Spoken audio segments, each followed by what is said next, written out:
সারাদিন অনাহারে থেকে ইফতারির ঠিক পূর্ব মুহূর্তে নানা আয়োজন সামনে রেখে সূর্য অস্ত যাবার অপেক্ষা করেন ধর্মপ্রাণ মুমিনগণ। ইফতারির আগের এই সময়টি খুবই গুরুত্বপূর্ণ, কারণ এই সময়টিতে আল্লাহর কাছে দোয়া কবুল হওয়ার সম্ভাবনা অনেক বেশি। রাসূলুল্লাহ সাল্লাল্লাহু আলাইহি ওয়াসাল্লাম বলেছেন, ইফতারির সময় রোজাদারের দোয়া নিশ্চয়ই ফিরিয়ে দেয়া হয় না। অন্য হাদিসে এসেছে, ৩ ব্যক্তির দোয়া ফিরিয়ে দেওয়া হয় না, বরং কবুল করা হয়: পিতার দোয়া, রোজাদারের দোয়া এবং মুসাফিরের দোয়া।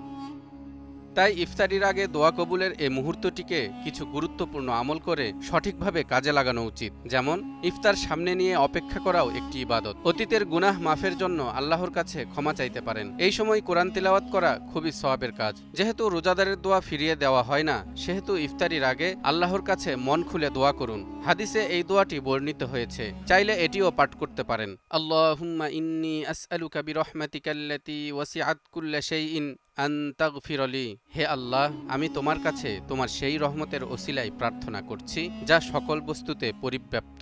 তুমি আমাকে মাফ করে দাও।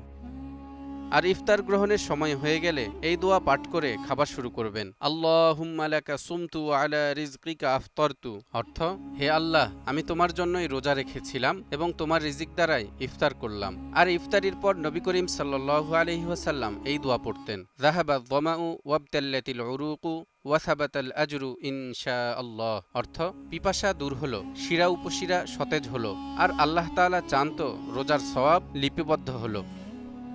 অন্যদিকে ইফতার করা যেমন ফজিলতের, ইফতার করানোও তেমনি বরকতের। রাসূলুল্লাহ সাল্লাল্লাহু আলাইহি ওয়াসাল্লাম বলেছেন, যে ব্যক্তি কোনো রোজাদারকে ইফতার করাবে তার গুনাহ মাফ হয়ে যাবে, সে জাহান্নাম থেকে মুক্তি লাভ করবে এবং রোজাদারের সওয়াবের সমপরিমাণ সওয়াব সে লাভ করবে। তবে ওই রোজাদারের সওয়াব কম করা হবে না। তালহা ইবনে রেজা, নিউজ 24।